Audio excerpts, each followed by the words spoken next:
When a single mom's 911 call was cut by intruders breaking into her apartment at midnight, her 8-year-old daughter hiding in a closet while armed men ransacked their home, nobody expected 350 bikers in full leather to show up within the hour. But that's exactly what happened when her neighbor turned out to be the president of the largest motorcycle club in 3 states. Rachel Thompson's hands were still shaking from her 12-hour shift at St. Mary's Hospital when she finally unlocked her apartment door at 11:45 p.m. The fluorescent hallway lights flickered overhead, casting shadows that made her hurry inside. She was exhausted, the kind of bone-deep tired that came from 2 years of working double shifts, of being both mother and father, of carrying the weight of every bill and every worry alone since the day her husband Daniel's patrol car had been hit by a drunk driver. Emily was already asleep, curled under her unicorn blanket in the small bedroom they'd painted purple together last spring. Rachel kissed her daughter's forehead, breathing in the scent of strawberry shampoo, and whispered the same thing she said every night. "Mama loves you, baby girl. You're safe." It was a promise she'd kept for 8 years, a promise she believed in with everything she had. She kicked off her nursing shoes, peeled off her scrubs, and was reaching for her pajamas when she heard it, a sound that didn't belong, a scraping at the front door lock. Rachel froze, her breath catching in her throat. She'd lived in this apartment complex for 3 years. The building was older, the walls thin enough that she could hear her neighbor's television through the plaster, but the neighborhood was quiet, safe, the kind of place where kids rode bikes in the parking lot and neighbors brought each other casseroles. The scraping stopped. Rachel exhaled slowly, telling herself it was nothing. Someone at the wrong apartment, a neighbor fumbling with their keys after too much wine. She was just paranoid, just tired. Then her front door exploded inward with a crash that shattered the silence like breaking glass. 3 men burst through the splintered doorframe. Rachel didn't scream, couldn't scream. Her voice had frozen in her throat as her nursing training kicked in, cataloging details her brain would need later. The first man was tall, maybe 6'2", wearing a black hoodie and a ski mask. The second was shorter, stockier, with visible tattoos crawling up his neck. The third was thin, wiry, his movements jerky and aggressive. All 3 wore gloves. All 3 had weapons, a knife, a crowbar, a handgun tucked into the second man's waistband. "Where's the money?" The tall one's voice was rough, demanding. He grabbed Rachel by her hair, yanking her head back so hard she saw stars. "Medical records say you work at St. Mary's. Nurses make good money. Where do you keep it?" Rachel's mind raced. Medical records. They'd targeted her specifically. They knew she was a single mother. They knew her schedule. They knew when she'd be vulnerable. "I don't have money," she gasped, tears already streaming down her face. "I'm a single mom. I work to pay rent and feed my daughter. That's it. There's nothing here." The stocky one laughed, a cruel sound that made Rachel's stomach twist. "Nothing? Lady, you're lying." He swept his arm across her kitchen counter, sending her coffee maker, her daughter's artwork, her carefully organized bills crashing to the floor. "Everyone's got something. Start talking or we start breaking things that matter more than dishes." Rachel's eyes darted to Emily's bedroom door. It was closed. Please, God, let her stay asleep. Let her stay hidden. But even as the thought formed, she saw the doorknob start to turn. Emily, curious and brave like her father had been, was waking up. "My wallet's in my purse," Rachel said quickly, desperately, trying to draw their attention back. "By the door. Take it. Take everything. Just please, please leave." The tall one snatched her purse, dumping its contents. Her wallet fell out, along with chapstick, hand sanitizer, a photo of Emily and Daniel from before the accident. He rifled through the wallet and threw it across the room. $43? You think we came here for $43? He backhanded Rachel across the face so hard she tasted blood. That's when she lunged for her phone on the coffee table. Her fingers closed around it for just a second, long enough to unlock the screen, long enough to hit 911, long enough to hear the operator's voice beginning to answer. "911, what's your emergency?" The wiry one ripped the phone from her hand and smashed it against the wall. The screen shattered, pieces of glass and plastic scattering across the floor. Rachel's last connection to help, destroyed in an instant. "Big mistake," he hissed, his face inches from hers. "Now you're just making this harder on yourself." They tore through her apartment like a hurricane. Couch cushions ripped apart looking for hidden cash. Her dresser drawers dumped out, her clothes and Daniel's old t-shirts she still couldn't bring herself to throw away scattered everywhere. The stocky one found the small jewelry box on her nightstand and emptied it. Inside was her mother's necklace, her grandmother's wedding ring, and Daniel's badge from the police department, the one she'd been given at his funeral. "This it?" he sneered, holding up the modest jewelry. "This is all you got?" "That's everything," Rachel sobbed. "Please, just take it and go. My daughter—" "Your daughter." The tall one's eyes lit up with something dark and calculating. He walked toward Emily's bedroom door. Rachel screamed and threw herself at him, clawing at his back, but the wiry one grabbed her and slammed her against the wall so hard the breath left her lungs. Emily's door opened, and Rachel's worst nightmare materialized. Her 8-year-old daughter stood in the doorway, clutching her stuffed rabbit, her eyes wide with terror. She'd been taught what to do in emergencies: hide, stay quiet, don't come out until Mama says it's safe. But the crash and the shouting had been too much. She'd come looking for her mother. "Well, well," the tall one said, his voice sickly sweet. "Hello there, sweetheart." "Run, Emily!" Rachel screamed, but the stocky one was already moving, grabbing Emily before she could react.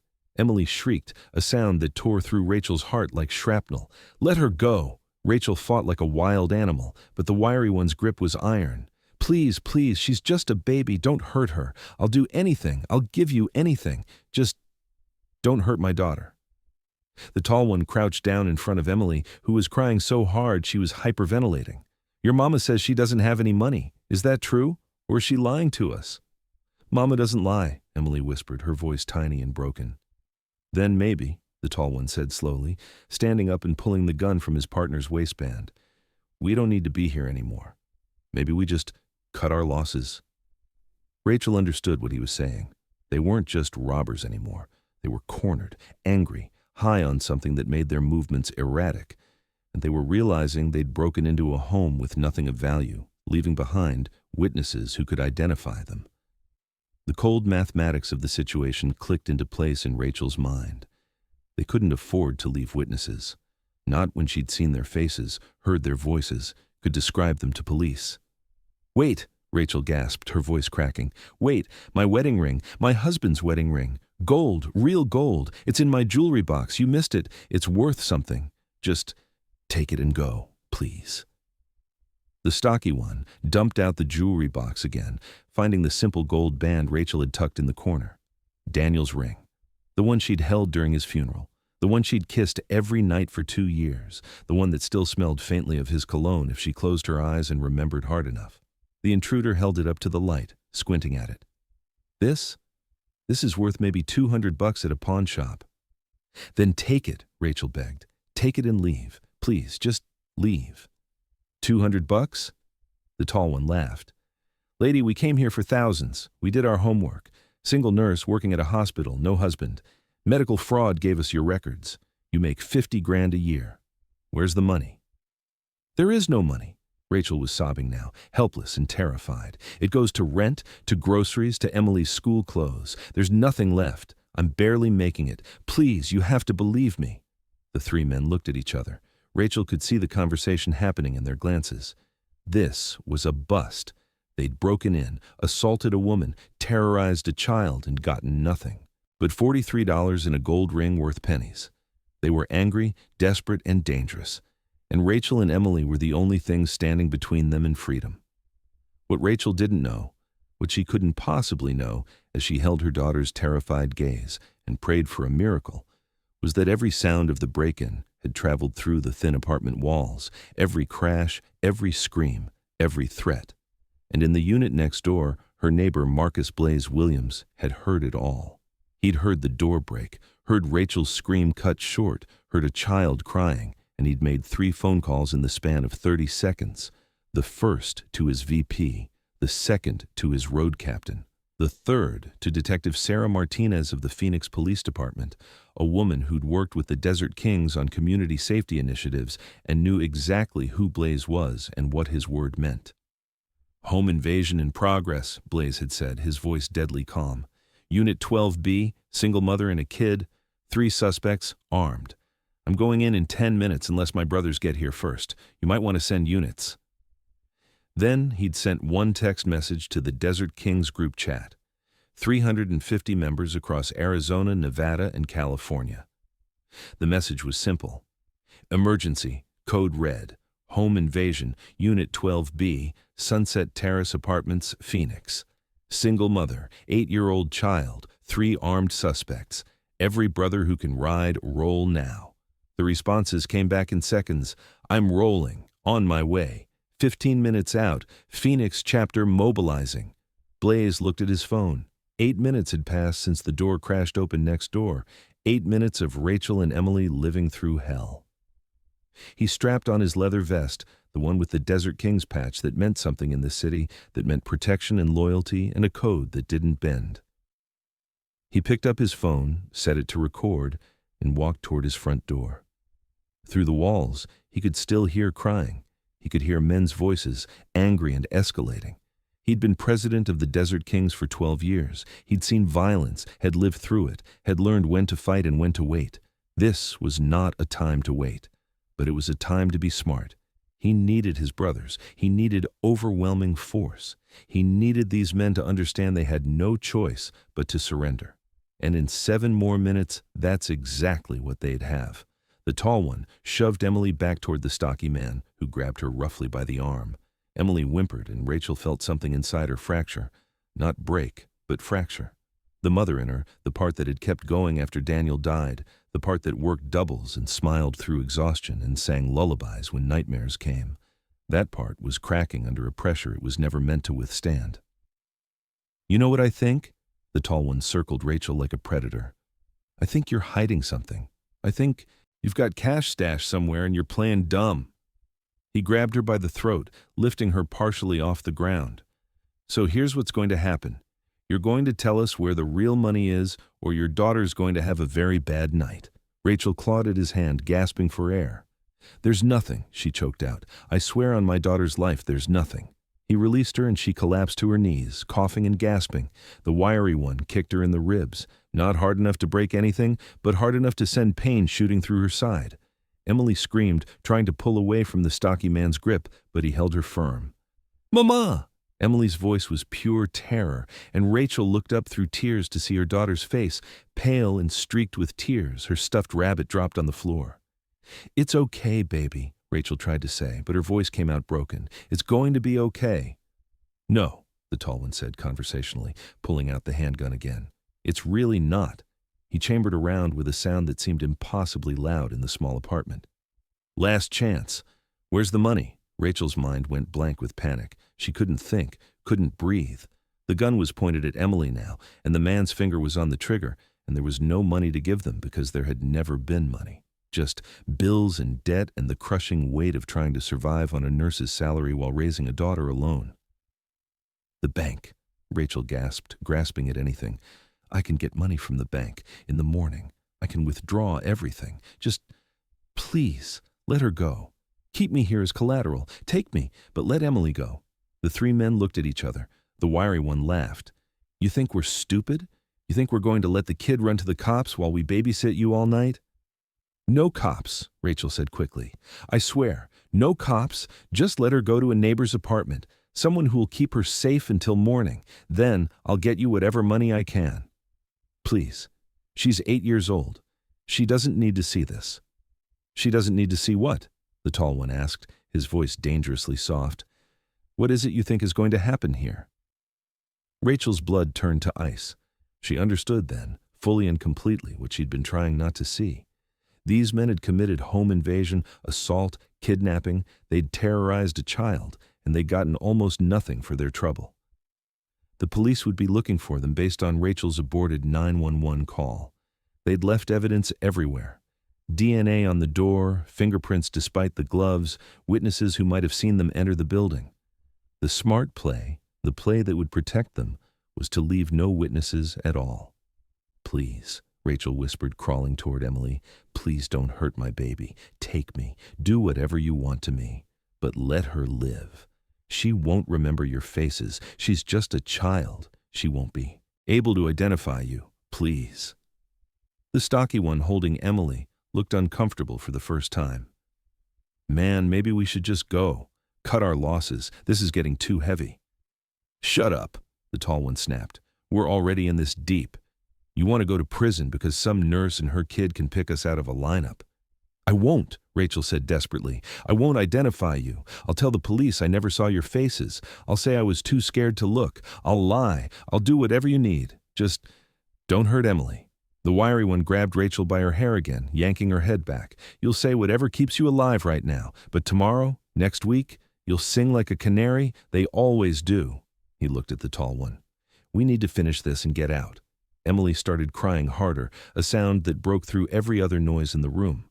Mama, I'm scared. I want to go home. I want Daddy. Daddy's dead, kid, the tall one said flatly.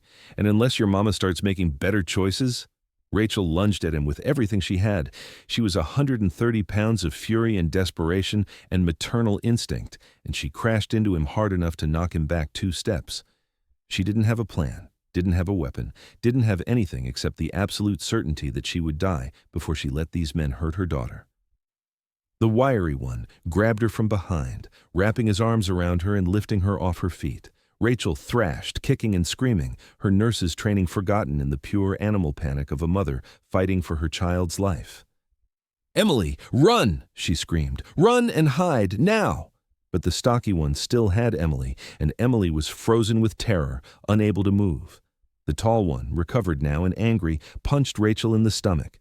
The air left her lungs in a rush, and she would have collapsed if the wiry one hadn't been holding her up. You want to play hero? The tall one's voice was ice. Fine, let's see how heroic you feel. He raised the gun, pointing it directly at Rachel's head. I'm going to count to 3. Either you tell me where there's something worth taking in this dump, or I put a bullet in your brain and your daughter gets to watch. Wait, Rachel gasped. Wait, my car's paid off. 2012 Honda. It's worth maybe $8,000. The title's in my desk. Take it, take the keys, it's yours. Just let us live. The tall one considered this. Where's the desk? Bedroom, top drawer, please. The stocky one shoved Emily toward the couch. Sit there and don't move. Emily collapsed onto the cushions, sobbing. The tall one went into Rachel's bedroom, and she could hear him rummaging through her desk. The wiry one still held her, his grip painful on her arms. Through the chaos, through the fear, Rachel heard something. A low rumble, distant but growing closer. Thunder maybe, or a truck on the highway. She didn't pay attention to it. All her focus was on Emily, on keeping her daughter alive, on finding some way out of this nightmare. The tall one came back with her car title and keys. Honda Civic, 180,000 miles. You think this piece of junk is worth $8 grand? I'd be lucky to get 3. But he pocketed the keys anyway. What else? That's everything, Rachel sobbed. I swear, that's everything I have. Then you're worthless to us. The tall one raised the gun again. The rumble outside grew louder, but Rachel barely registered it.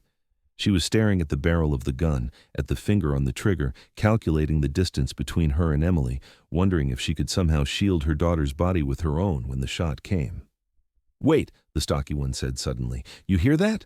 The rumble had become a roar. Motorcycle engines, lots of them, getting closer by the second.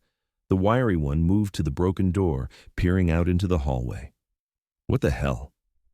Through the walls, through the chaos, Rachel heard them. Dozens of motorcycles, maybe more, their engines creating a symphony of noise that shook the building. The sound grew and grew until it was everywhere, surrounding them, an audible wall of power. We need to go, the wiry one said urgently. Now. The tall one hesitated, the gun still pointed at Rachel. His eyes darted between her, Emily, and the door. The sound of motorcycles was deafening now, and with it came voices, footsteps, the sense of many people converging on this spot. Next door, Blaze had heard everything through the thin walls, Rachel's screams, the crash of furniture, the threat in the men's voices. He'd been president of the Desert Kings for 12 years, managing 350 members across 3 states. He'd seen violence, had lived through it in his younger days before the club went legitimate. He knew the sound of a situation spiraling out of control. He'd known Rachel slightly. They'd crossed paths in the parking lot, exchanged pleasantries about the weather. She'd brought him homemade soup 8 months ago when he'd been laid up with the flu, had left it at his door with a note that said, "Feel better, neighbor." and hadn't asked questions about the leather vest draped over his chair or the motorcycle in his designated spot. She'd just been kind because kindness was who she was. The moment he'd heard her door crash open, Blaze had moved. He'd grabbed his phone and sent an emergency alert to the Desert Kings group chat. 350 members across 3 states received the message simultaneously. Code red. Home invasion in progress. Unit 12, B Sunset Terrace Apartments. Single mother, 8-year-old daughter, 3 armed suspects. Every brother who can ride, ride now. The responses had come back in seconds. Phoenix chapter rolling. 15 minutes out. Flagstaff crew mobilizing. Scottsdale brothers are 10 minutes away. Vegas chapter sending 20 riders. California Border Patrol coming. In hot. Blaze had called his VP, Marcus Tank Rodriguez, who lived 7 miles away. "How fast can you get here?" 8 minutes if I run every red light. Run them, bring everyone you can grab. Next, he'd called his road captain, James Reaper Washington. 5 minutes, Reaper had said without preamble. I heard the alert, already rolling. Then Blaze had made the call that mattered most. Detective Sarah Martinez, Phoenix PD, a woman who'd worked with the Desert Kings on community safety initiatives for 3 years. She knew what the club stood for, knew they'd gone legitimate, knew Blaze's word was gold. "Sarah, it's Blaze. Home invasion, my building, Unit 12B. Single mother, 8-year-old kid, 3 armed suspects. I've got brothers rolling in hot. We're going to contain the situation, but you need to send units to take custody. No violence from us, I promise, but these men aren't leaving except in handcuffs." "How long until your brothers arrive?" Sarah had asked, already giving orders to dispatch in the background. "First wave in 5 minutes, full force in 15. We'll be there in 12. Blaze, keep it clean." "Always do." He'd hung up and strapped on his leather vest, the one with the Desert Kings patch on the back, a crown surrounded by motorcycle wheels. He'd been wearing versions of this vest for 20 years. It meant something in this city. It meant the club didn't start trouble but would finish it. It meant they protected the vulnerable and stood up for those who couldn't stand up for themselves. He'd checked his phone, set it to record video, and moved toward his door. Through the walls he could still hear crying, could hear the edge of violence in the men's voices. 4 minutes had passed since the break-in. 4 minutes of Rachel and Emily living through hell. Blaze's jaw clenched. He'd promised himself when he became president that the Desert Kings would be a force for good in their community, that they'd prove the stereotypes wrong, that wearing a leather vest and riding a motorcycle didn't make you a criminal. It made you part of a brotherhood that stood for something. He heard Tank's bike roar into the parking lot, followed by 3 others. First wave arriving, more engines in the distance getting closer. Blaze opened his door and stepped into the hallway. It was time to end this. Tank's Harley roared into the parking lot at 12:17 a.m., followed by 3 other bikes in tight formation. Reaper came next, his custom chopper gleaming under the streetlights. Then more arrived. 5 bikes, 10, 20. Within 3 minutes, the parking lot of Sunset Terrace Apartments was transforming into something that looked like a scene from a movie, except this was real and the stakes were a woman and child's life. Blaze stood in the hallway outside his apartment, phone in hand, watching through the building's front windows as his brothers arrived. He could still hear movement in Rachel's apartment through the walls, voices arguing, Rachel pleading, a child crying. His jaw tightened. 6 minutes since the break-in, 6 minutes too long. Tank came through the building's entrance first, a mountain of a man at 6'5" and 260 pounds of muscle. His vest proclaimed him VP of the Desert Kings, a title he'd earned through 15 years of loyalty and level-headed leadership. Behind him came Reaper, leaner but no less imposing, his dark eyes taking in every detail of the hallway with the awareness of a man who'd served 2 tours in Iraq. "Situation?" Tank asked, his voice low. 3 suspects armed, 1 handgun confirmed, probably knives. Single mother, 8-year-old daughter. They've been in there 6 minutes. Sounds like it's escalating. Blaze's voice was calm, controlled, but his hands were clenched into fists. "Police are 12 minutes out. We've got 6 minutes to contain this before they do something stupid." "How do you want to play it?" Reaper asked. "By the book. We surround the building, block every exit, make it clear they have no way out except surrender. No violence from us unless they force it. Everything recorded. We're the good guys here, and we need to look like it. More bikers were arriving by the second. The rumble of engines had become a constant roar. Desert King's members poured into the parking lot, dismounting and taking positions with military precision. These weren't random bikers. They were organized, disciplined, many of them veterans who understood tactics and strategy. They formed a perimeter around the building's exits, standing shoulder to shoulder, leather vests creating a wall of Desert King's patches. Blaze's phone buzzed with incoming messages. Scottsdale chapter arriving now. 40 bikes. Flagstaff crew 5 minutes out. Vegas riders crossing state line. Phoenix South Side rolling in. The numbers kept climbing. 50 bikers, 75, 100. The apartment complex was surrounded by a sea of chrome and leather, and more were coming.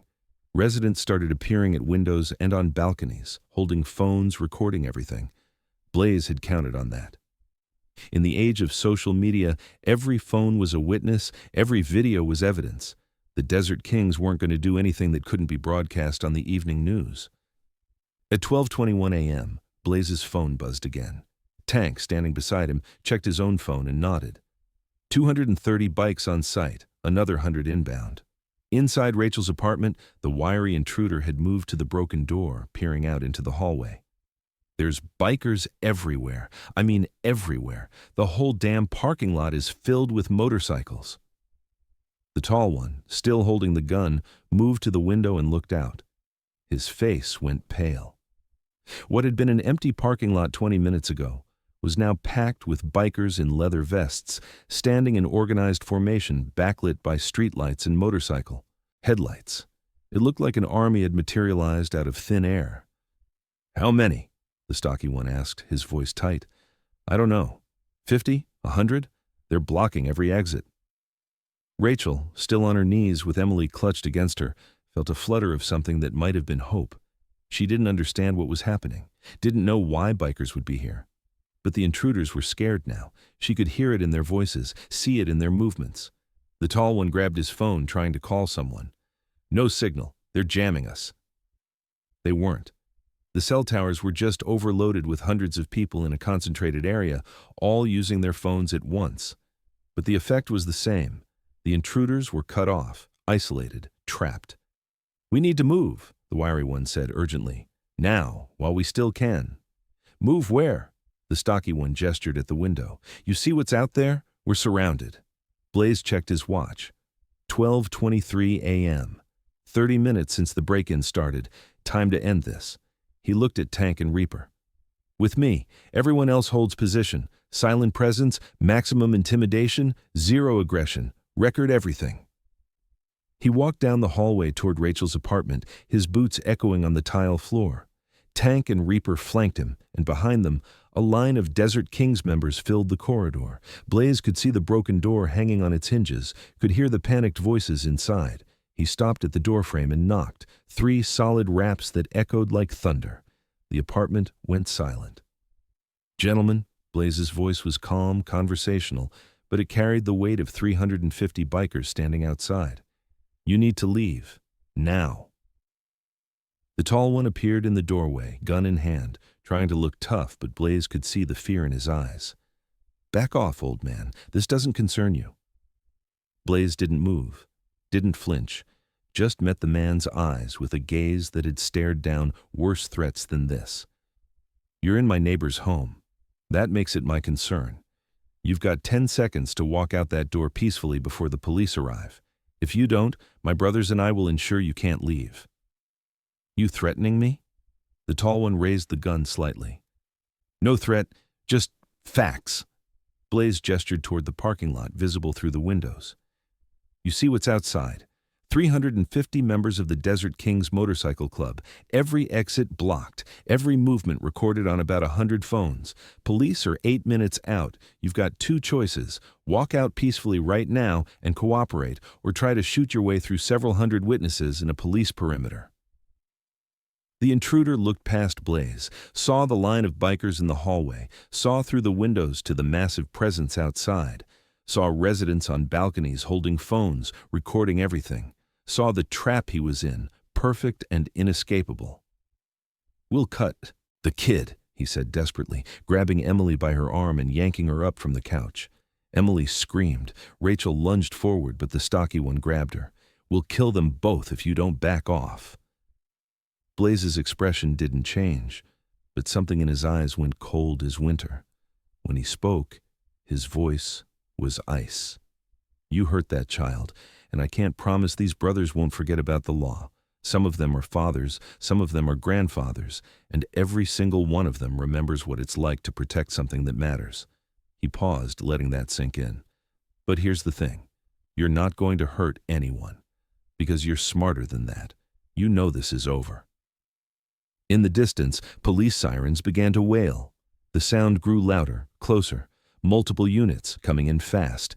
Detective Martinez, true to her word, had marshaled every available patrol car. The wiry one, hearing the sirens, dropped his knife. It clattered to the floor. "Man, I'm done. This is over. We're not killing anyone over some broke nurse's apartment." "Pick that up!" the tall one snarled at him. "No." The wiry one stepped back, hands raised. "I'm out. I'll do the robbery charge, but I'm not catching a murder charge because you lost your mind." The stocky one, still holding Rachel, released her and stepped away. "He's right. This is done. We take the L and cooperate. It's our only play." The tall one looked between his partners, both of whom had given up. He looked at Blaze, standing calm and unmoved in the doorway. He looked past Blaze to the wall of leather-clad bikers behind him. He looked out the window at the sea of motorcycles and the flashing red and blue lights now turning into the parking lot. "You have 5 seconds, Blaze said quietly. "Then my patience runs out and I let my brothers do what they've been waiting to do." Tank and Reaper stepped forward. Both men were carrying zip-tie restraints, the heavy-duty kind used by police. Behind them, more bikers moved into position, forming a human wall that blocked any escape route. The tall one lowered his gun. Slowly, carefully, he set it on the floor and kicked it toward Blaze. Then he raised his hands. "We surrender. To the cops, not to you." "Works for me," Blaze said. He nodded to Tank and Reaper. "Secure them." Tank moved forward with the speed and efficiency of a man who'd done this before. He zip-tied the tall one's hands behind his back, while Reaper did the same to the wiry one. Another Desert Kings member, a former Marine named Lopez, secured the stocky one. Within 90 seconds, all 3 intruders were restrained, disarmed, and sitting on the floor. Blaze finally stepped into the apartment. Rachel was huddled on the couch, holding Emily, who was sobbing into her mother's shoulder. The apartment was destroyed, furniture overturned, belongings scattered, the physical evidence of violence everywhere. "Ma'am," Blaze said gently, keeping his distance so as not to frighten her further. "I'm your neighbor from next door, Marcus Williams. Police are here. You're safe now, both of you." Rachel looked up at him, tears streaming down her face. She opened her mouth to speak, but no words came out. She just nodded, holding Emily tighter. Outside, police cars screeched to a halt. Officers poured out, weapons drawn, taking in the scene of hundreds of bikers surrounding the building. Detective Martinez stepped forward, her badge displayed prominently, and Blaze met her at the building's entrance. 3 suspects secured. Unit 12B, Blaze reported. All weapons recovered and secured.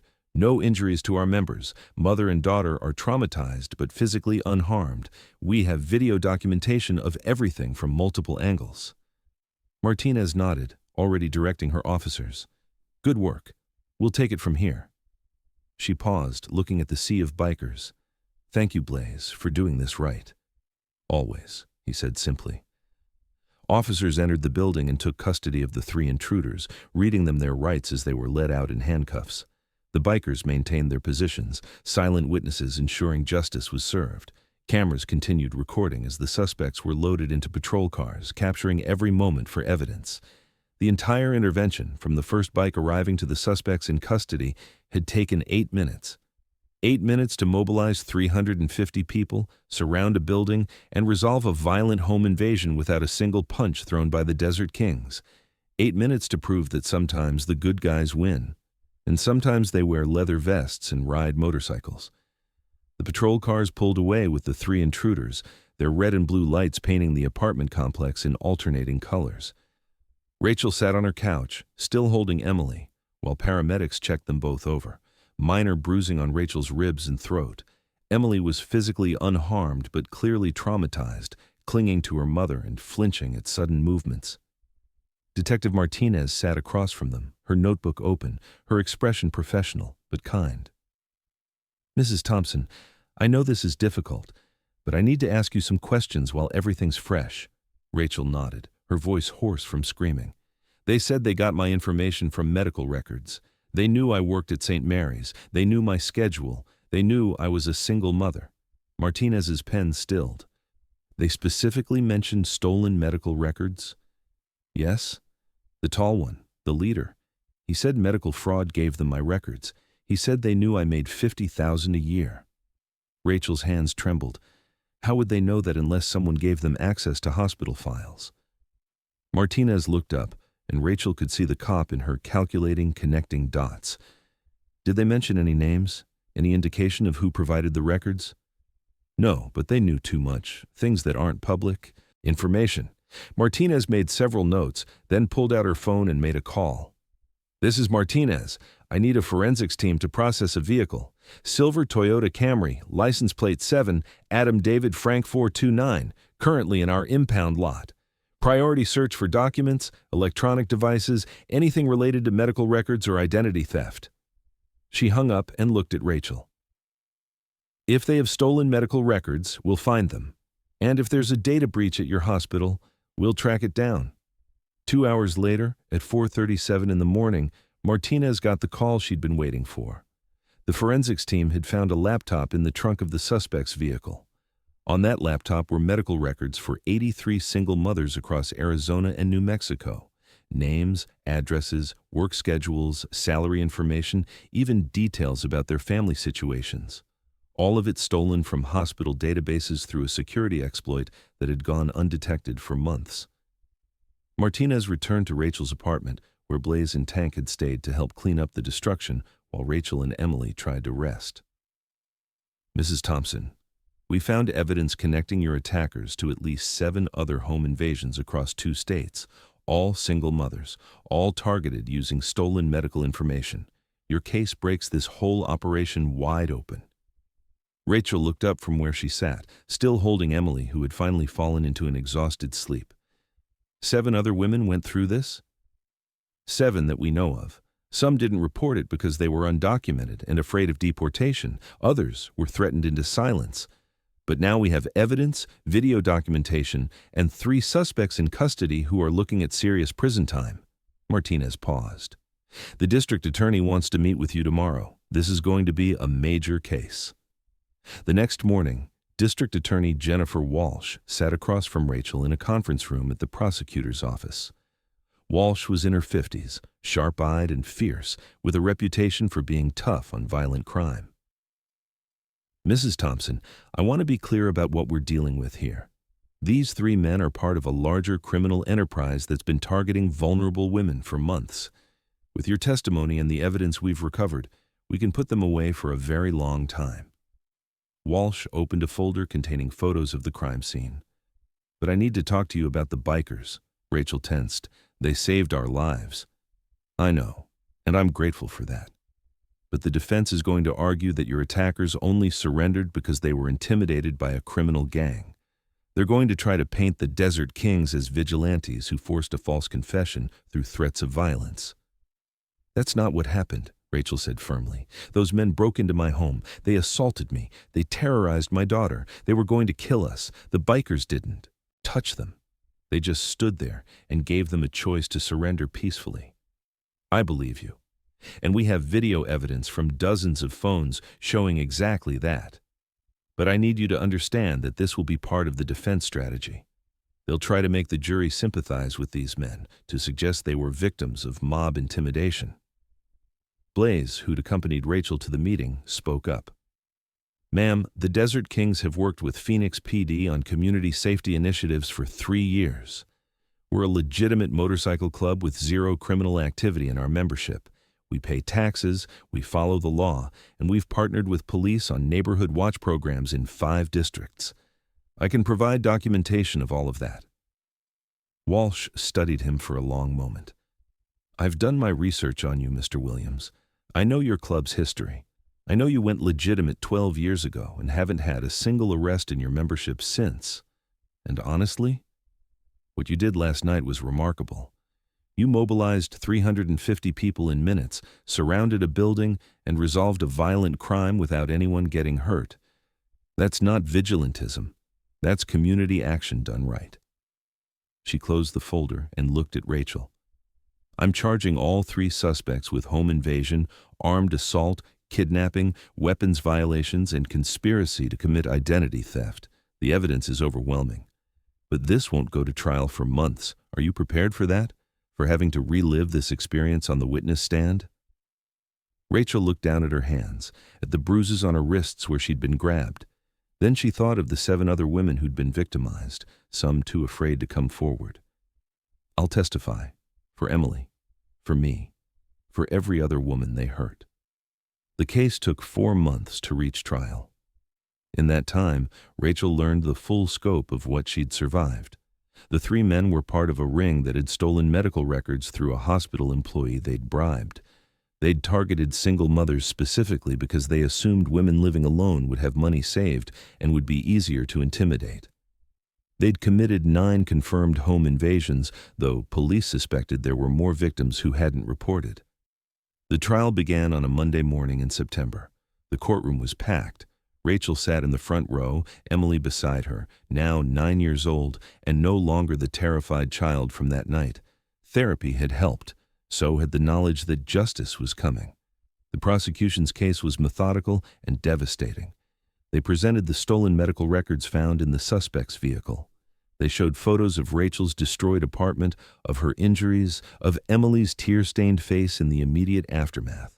They played the audio from Rachel's aborted 911 call, her desperate voice cut short by violence. Then Rachel took the stand.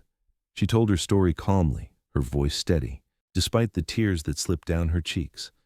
She described the fear, the helplessness, the moment she'd thought she and Emily were going to die. The defense attorney tried to rattle her during cross-examination, suggesting she'd exaggerated the threat, but Rachel didn't break. "Those men broke into my home," she said firmly. "They assaulted me. They threatened to kill my daughter. I don't need to exaggerate anything. The evidence speaks for itself." Emily testified next, and the courtroom went silent as the 9-year-old described hiding in the closet, hearing her mother scream, being dragged out and used as a hostage. Several jurors wiped their eyes. Even the judge looked affected. Then came the testimony that the defense had been dreading. Blaze took the stand, wearing a suit instead of his leather vest, looking professional and credible. He explained how he'd heard the break-in through the walls, how he'd called police immediately, how he'd mobilized his club to contain the situation until law enforcement arrived. "Mr. Williams," the prosecutor asked, "did any member of the Desert Kings enter Mrs. Thompson's apartment before police arrived?" "No, ma'am. We maintained a perimeter outside." "Did any member physically touch the suspects before they were taken into police custody?" "Only to secure them with zip ties after they surrendered. Same restraints police use." "Did anyone threaten the suspects with violence?" "I told them they had a choice to surrender peacefully or wait for police. No threats, just facts about their situation." The defense attorney stood for cross-examination, a thin man with wire-rimmed glasses who looked like he thought he'd found an angle. "Mr. Williams, isn't it true that the Desert Kings is a motorcycle gang with a history of criminal activity?" "No, sir. The Desert Kings is a motorcycle club. We went fully legitimate 12 years ago. We have 350 members across 3 states, all law-abiding citizens." "But you surrounded a building with hundreds of bikers. That's not intimidating?" "We provided a visible presence that encouraged the suspects to surrender peacefully rather than escalate the situation. Police do the same thing with SWAT teams." "You're comparing your motorcycle gang to police?" "We're not a gang, sir. We're a community organization that partners with police on safety initiatives. Detective Martinez can confirm we've worked together for 3 years." The defense attorney tried several more angles, but Blaze didn't budge. Tank testified next, then Reaper, then 3 more Desert Kings members, all told the same story. They'd responded to an emergency, maintained discipline and restraint, and ensured no one got hurt. The prosecution's final move was devastating. They played video footage from 37 different phones, all showing the same thing. Bikers standing calmly outside the building. No weapons visible, no threatening behavior. Just an overwhelming Presence that made surrender the only logical choice. Ladies and gentlemen, the prosecutor said in her closing argument, the defense wants you to believe that these three men were victims of intimidation. But the evidence shows something different. It shows three violent criminals who broke into a home, assaulted a woman, terrorized a child, and were stopped by a community that refused to allow that violence to succeed. The Desert Kings didn't break any laws. They didn't hurt anyone. They simply showed up and made it clear that crime has consequences. The jury deliberated for 90 minutes. When they returned, the forewoman stood and read the verdict. On the count of home invasion, we find the defendant guilty. On the count of armed assault, guilty. On the count of kidnapping, guilty. On the count of weapons violations, guilty. On the count of conspiracy to commit identity theft, guilty. The verdicts were the same for all three suspects. Guilty on all counts. The sentencing came 2 weeks later. The judge, a stern woman who'd presided over criminal cases for 20 years, showed no mercy. The leader, the tall one who'd held the gun, received 18 years in state prison. The stocky one got 15 years. The wiry one, who'd cooperated more during the investigation, received 12 years. Rachel sat in the courtroom as the sentences were read, Emily beside her, and felt something break loose in her chest. Relief, yes, but also a sense of justice being served, of the universe acknowledging what had been done to her and Emily, and saying it was wrong. After the sentencing, outside the courthouse, reporters surrounded Rachel. She'd become something of a local celebrity, the nurse who'd been saved by 350 bikers. She gave a brief statement thanking the Desert Kings, thanking the police, thanking everyone who'd supported her family through this ordeal. Blaze stood off to the side with Tank and Reaper, watching. He hadn't wanted attention, hadn't wanted credit. He just wanted to help a neighbor in trouble. But when Rachel finished her statement and saw him, she walked over and hugged him, this quiet man who'd mobilized an army to save her life. "Thank you," she whispered, "for everything." "Just doing what's right," Blaze said simply. But Rachel could see in his eyes that it meant something to him too, that maybe he'd needed to prove, to himself and to the world, that bikers could be heroes. The verdict had brought justice, but Blaze knew from experience that justice alone didn't heal trauma. 3 weeks after the sentencing, he ran into Rachel in the apartment complex parking lot. She was coming home from work, her scrubs wrinkled and her eyes tired in a way that had nothing to do with her shift at the hospital. "Rachel," he called out, and she turned, managing a smile that didn't quite reach her eyes. "How are you holding up?" "We're managing," she said, but her voice was thin, stretched. "Emily's having nightmares again. The therapist says it's normal after the trial, having to relive everything. We're doing twice-weekly sessions now instead of weekly." "That's good," Blaze said. "Therapy helps." "When insurance covers it," Rachel laughed, but there was no humor in it. "My plan covers 60%. The other 40% is adding up fast, but we'll figure it out. We always do." She said goodbye and headed toward her apartment, and Blaze stood there in the parking lot watching her go. He remembered that night 4 months ago, remembered the sound of her screaming through the walls, remembered the look on Emily's face when the intruders had grabbed her. Rachel had survived, but survival came with a price tag that insurance companies didn't fully cover. That evening, Blaze called an emergency meeting at the Desert Kings clubhouse. 50 members showed up, filling the meeting room with the smell of leather and motor oil and coffee. Tank stood at his right, Reaper at his left, and Blaze addressed his brothers and sisters. "We helped Rachel Thompson the night those men broke into her home," he began. "We did the right thing. We kept her and her daughter safe. But our job isn't finished." He explained the situation, the therapy costs, the financial strain of healing from trauma. "I'm proposing we organize a fundraiser, a motorcycle rally. All proceeds go to Rachel's family for therapy costs." The response was immediate and unanimous. Tank suggested they partner with local businesses for sponsorships. Reaper volunteered to coordinate with the city for permits and route planning. A member named Maria, who worked in event planning during the day, offered to handle logistics and publicity. Within an hour, they had a plan.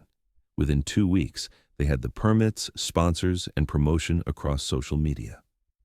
The rally took place on a Saturday in November, starting at the Desert Kings Clubhouse and running through Phoenix to Scottsdale and back, a 50-mile route through some of Arizona's most scenic roads. Over 400 motorcycles participated, not just Desert Kings, but members from allied clubs across the state who'd heard the story and wanted to help. Local businesses donated prizes for raffles, a barbecue restaurant provided food, a local radio station broadcast live from the event. Rachel attended with Emily, both of them overwhelmed by the turnout. Emily, now more comfortable around motorcycles after months of seeing Blaze's bike in the parking lot, ran from bike to bike asking questions about engines and chrome and paint jobs. Bikers who looked tough as nails crouched down to her level, explaining the difference between a Harley and a Honda, showing her how to check tire pressure, treating her like a beloved niece. By the end of the day, the rally had raised $17,423. Blaze presented Rachel with a check, and she stood there in the parking lot surrounded by hundreds of bikers and couldn't speak for a full minute. When she finally found her voice, all she could say was, "This is too much." "It's not enough," Tank rumbled. "You and Emily need to heal. This pays for that healing." The money covered 6 months of therapy for both Rachel and Emily. Twice weekly sessions for Emily, weekly sessions for Rachel, all without the stress of co-pays and deductibles and financial anxiety. The therapy worked. Emily's nightmares decreased. Rachel started sleeping through the night. They began to rebuild what trauma had tried to destroy. But the Desert Kings weren't done. 2 months after the rally, Blaze noticed that Rachel's apartment door still didn't close properly. The frame had been damaged during the break-in, and despite Rachel's multiple requests to the property management company, no repairs had been made. The walls inside showed damage from where furniture had been thrown. The carpet was stained where Rachel's belongings had been dumped and trampled. The property manager, a middle-aged man named Gerald Simmons, who wore cheap suits and cheaper cologne, had sent Rachel a letter threatening to charge her for damages when her lease came up for renewal. Blaze showed the letter to Tank and Reaper. All 3 men read it in silence, their expressions growing darker with each line. "He's threatening to charge her for damages that criminals caused?" Reaper's voice was quiet, which meant he was angry. Reaper was always quiet when he was angry. "Says here she's responsible for any damage that occurs in her unit, regardless of cause," Tank read. "Says repairs will be deducted from her security deposit and any additional costs will be billed to her." Blaze folded the letter carefully and put it in his pocket. "Get me 20 brothers who know their way around tools. We're doing some home improvement." The next Saturday morning, Blaze knocked on Rachel's door at 8 a.m. She answered in her pajamas, confused to see him with Tank, Reaper, and 17 other Desert Kings members standing in the hallway, all carrying toolboxes, paint cans, and lumber. "We're fixing your apartment," Blaze said simply. "You shouldn't have to pay for damage you didn't cause." Rachel tried to protest, but the bikers were already moving. Tank and 2 others removed the damaged door and frame, measurements already taken, new materials already cut to size. A woman named Sandra, who ran her own painting business, assessed the wall damage and started mixing paint to match. Reaper and his crew tackled the carpet stains with professional-grade cleaning equipment. Another team replaced broken cabinet hinges, fixed the damaged closet door, and patched holes in the drywall. Rachel stood in her own apartment watching 20 bikers transform it back into a home. Emily helped where she could, holding tools, fetching supplies, chattering excitedly about how cool it was that her apartment was getting fixed by real bikers. The property manager, Gerald Simmons, showed up at 10:30, alerted by a nervous neighbor who'd seen multiple motorcycles in the parking lot. He arrived with a security guard, ready to enforce some rule about unauthorized repairs, but stopped short when he saw the scope of the operation. 20 bikers working with professional efficiency, repairing damage that the management company had ignored for months. "Excuse me," Simmons said, his voice trying for authority, but landing somewhere near nervous. "You can't just show up and start renovating without permission from management." Blaze looked up from where he was installing the new door. "We're fixing damage that should have been fixed months ago, damage caused by a crime, not by our friend Rachel here. That's irrelevant. She's responsible for nothing." Blaze stood to his full height, and suddenly the hallway felt smaller. Tank and Reaper moved to flank him, and 18 other bikers stopped what they were doing and turned to look at Simmons. She's a single mother who survived a home invasion in your property that apparently has security problems, problems that led to 3 armed criminals breaking in. Now, you can either let us finish these repairs at no cost to Rachel, or we can have a conversation about premises liability and whether your company did enough to keep residents safe. Simmons went pale. Tank stepped forward, pulling out his phone. I've got a cousin who's a personal injury attorney, real interested in cases where property management companies fail to provide adequate security. You want me to give him a call? See if Rachel's got grounds for a lawsuit? That won't be necessary, Simmons said quickly. I suppose if you're doing repairs at your own expense, there's no issue. And the damage charges you were going to bill Rachel for? Blaze's voice was pleasant, but his eyes were steel. Waved, completely waved, Simmons backed toward the stairs. I'll have the paperwork sent over. He left rapidly, and the bikers went back to work. By 4 p.m., the apartment was transformed. New door, solid and secure, with a deadbolt that actually worked. Fresh paint covering all wall damage. Carpets cleaned to the point where the stains had disappeared. Cabinets repaired. Even some furniture that club members had donated, replacing items that had been broken during the invasion. A sturdy coffee table from Reaper's garage. A bookshelf from Sandra's storage unit. A lamp from Tank's house that his wife had been trying to get rid of anyway. Rachel walked through her apartment, touching the fresh paint, testing the new door, and broke down crying. Emily hugged her mother, and then Blaze, and then started hugging every biker she could reach until they were all laughing. Thank you, Rachel whispered to Blaze. I don't know how to repay this. You don't repay family, Blaze said simply. You just pass it forward when you can. But the Desert Kings had one more initiative in mind. The week after the apartment repairs, Blaze met with Detective Martinez at a coffee shop near the police station. They'd become friends over the past months, bound by mutual respect and a shared goal of keeping communities safe. I want to propose something, Blaze said. A formal neighborhood watch program, Desert Kings members volunteering for regular patrols in high-crime areas, visible presence, deterrent effect, but no enforcement. We see something, we call you. We don't confront, don't engage, just observe and report. Martinez stirred her coffee, considering. You know how this would look? Bikers patrolling neighborhoods?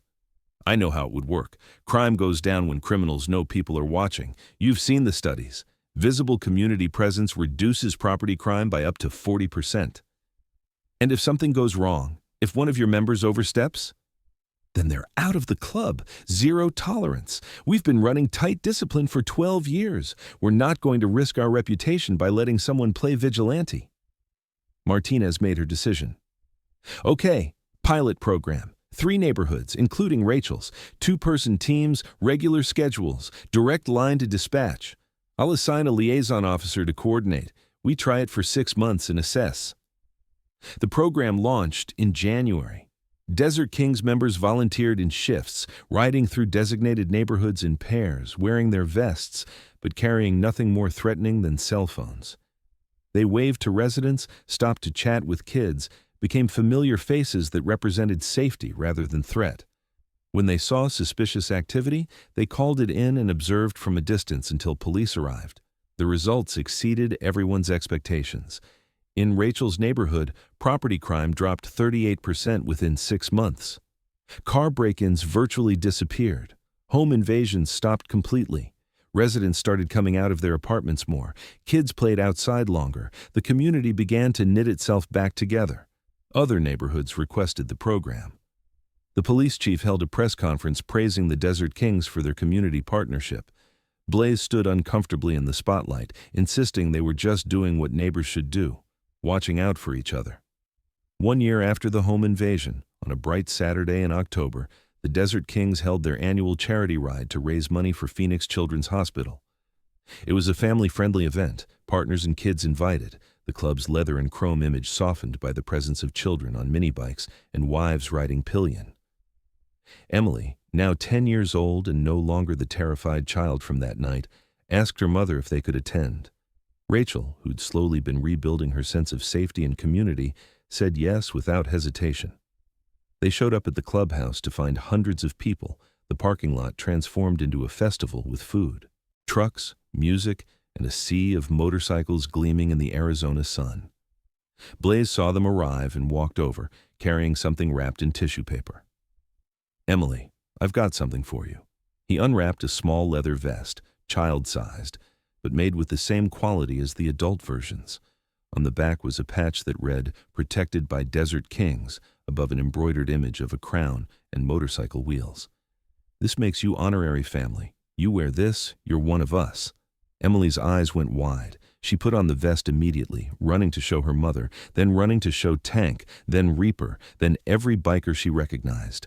She wore it with fierce pride, this symbol that she belonged to something bigger than herself, that she was protected and valued, and part of a community that had proven itself when it mattered most. Rachel stood among 350 bikers and their families, watching her daughter laugh and play without fear, and felt something shift inside her. For 2 years after Daniel died, she'd felt alone, carrying every burden by herself, convinced she had to be strong enough for both parents. Then came the invasion, which should have confirmed her worst fears about being vulnerable and unprotected. Instead, it had taught her something unexpected. Family wasn't just blood. Community wasn't just geography. Sometimes the people who showed up in your darkest hour were the ones wearing leather vests and riding motorcycles, and sometimes that made all the difference. She was no longer afraid in her apartment. The new door was solid, the walls were freshly painted, and more importantly, she knew that Blaze was next door, and 350 Desert Kings members were a phone call away. She no longer felt alone. The isolation of widowhood had been replaced by a network of people who'd proven they meant it when they said, "Family takes care of family." And Emily, her beautiful, brave daughter, had learned the most important lesson of all, that there are still people in this world who'll ride through the night to protect a stranger, who'll drop everything to help someone in need, who'll prove through action that good exists and evil doesn't always win. That the sound of motorcycle engines doesn't have to mean danger. Sometimes it means help is on the way. Sometimes it means you're not alone. Sometimes it means that somewhere out there, people you've never met are already starting their bikes, already plotting a route to your location, already preparing to show up because showing up is what family does. Rachel understood that now, and she was grateful beyond words. For the night, her neighbor heard her screaming through thin apartment walls and decided to make a call that would change everything.